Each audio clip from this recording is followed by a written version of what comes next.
Chers et frères, le Christ, paix, joie, grâce, amour à chacun, chacune de vous, de la part de Dieu notre Père, et au nom de notre Seigneur Jésus-Christ, en ce lundi de la 11e semaine du temps ordinaire. Il est très facile pour nous que nous nous laissions influencer par les attitudes des autres. Si quelqu'un fait du bien, je lui fais du bien. Si quelqu'un me fait du mal, je tenterai de lui rendre la pièce, de lui répondre avec les mêmes armes. Je lui fais du mal.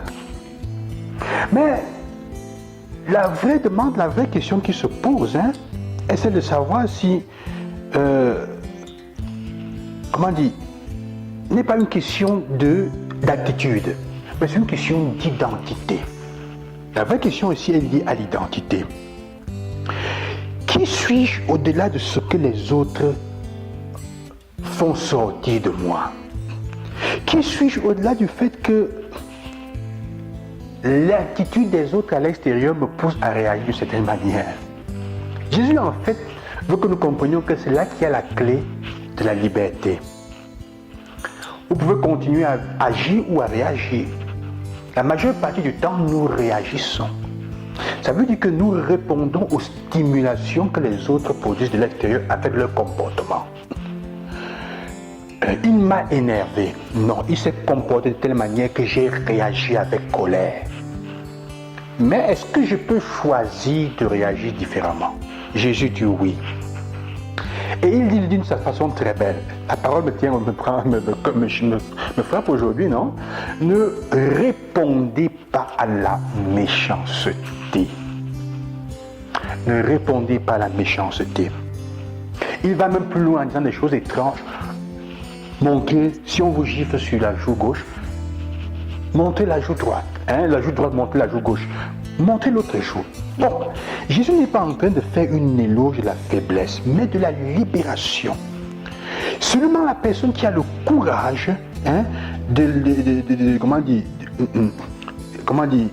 dans un monde où les gens vivent dans la logique des réactions, seulement ceux qui ont le courage de choisir l'action, de déterminer, de décider d'agir contrairement à la poussée instinctive d'une réaction, sont les vraies personnes libres. Celui qui est libre est avant tout celui qui a la force de se ce n'est pas avant tout celui qui a la force de se défendre, mais c'est celui qui, malgré le fait qu'il ait la force pour se défendre, décide d'utiliser une politique totalement différente. Pour combattre le mal, il faut lui opposer un autre type de force.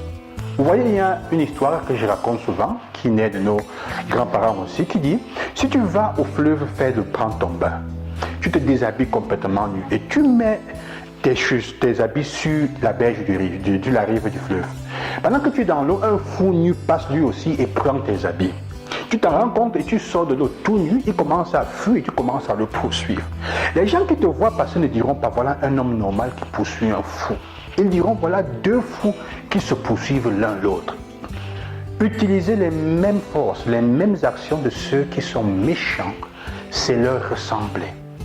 Tu ne coupes rien, tu ne fais rien de différent. Jésus donc, qu'est-ce qu'il dit? Il dit bien ceci. Il dit, comportez-vous de la manière avec laquelle je me suis comporté.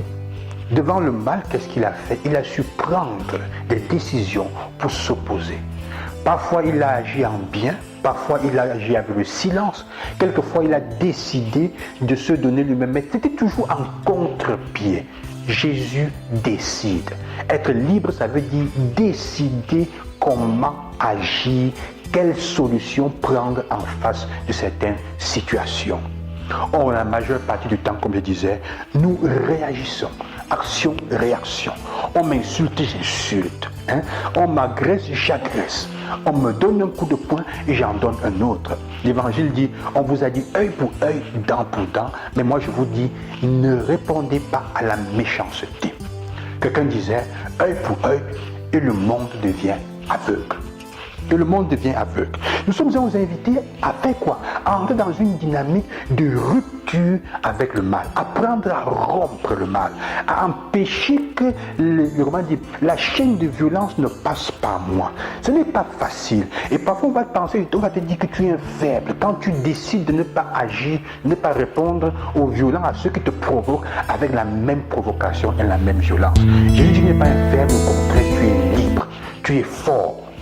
Et souvent, quand tu ne réponds pas à la violence avec la même violence, quand tu réponds à une attaque, à une insulte avec un sourire, généralement ça provoque la violence même dans ceux qui sont en face de toi. Parce qu'il faut bien plus de force pour protéger, pour prendre pour contrôler ses émotions plutôt que pour les laisser. Il faut bien plus de force pour contrôler ses émotions que pour les exprimer, pour les laisser s'échapper. Et c'est là qu'on voit qui est libre et qui est fort.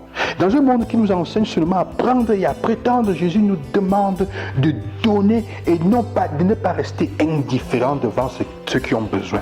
En fait, ce qu'il y a de pire pour un homme, c'est qu'on lui tourne les épaules, qu'on se détourne de lui. Mais il est toujours difficile de se rendre compte des autres quand on passe la vie seulement à réclamer ses propres droits et à les défendre. Jésus dit, lève la tête, arrête de te défendre, de réagir, apprends à agir. Ça veut dire réfléchir, rompre le cycle des violences dans notre quotidien. Sœurs et frères, je vous invite aujourd'hui à prendre conscience de tous les cycles de violence dans lesquels nous sommes, verbaux, physiques, psychologiques, et Jésus veut qu'on les rompe. Mais pour le faire, il faut d'abord être pleinement libre soi-même. C'est une grâce à demander au Seigneur. Seras-tu capable de choisir au moins un cycle de violence dans ton quotidien, lié à la parole, même aux insultes et aux commérages? C'est une violence faite aux personnes, et de paroles mauvaises et agressives. Quelles sont les violences que nous faisons et que nous sommes appelés, les méchancetés que nous disons autour de nous, qui sont autour de nous, et auxquelles nous sommes appelés à rompre, nous sommes appelés à rompre. Que le Seigneur vous accompagne et qu'il vous bénisse. Au nom du Seigneur, je vous bénis aussi. À demain.